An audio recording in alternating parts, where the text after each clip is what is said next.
Welcome back to the program. Let's talk business. With the Central Bank's Monetary Policy Committee meeting scheduled for July, analysts have warned against further cuts of the CBR rate, now currently at 8.5%. An economic survey conducted by the Citi Bank indicates further cuts to the base lending rate could fuel inflation and further deterioration of the shilling. The MPC has been on a cutting spree, lowering the CBR a high of 18% back in 2011.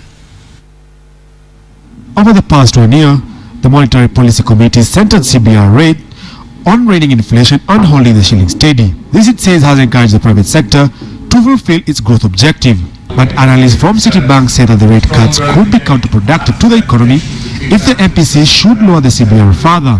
Should it make another cut to try and stimulate private sector credit growth, or should it be worried about the fact that at the moment, and we've seen from the budget presentation, that Kenya is running a significant fiscal and current account deficit, and therefore if it was to cut, that may impact on the shilling a little bit and lead to a weaker shilling, which in turn could feed into inflation. Past reductions have been in line with market expectations following a stable macroeconomic environment that allowed for easing of the monetary policy.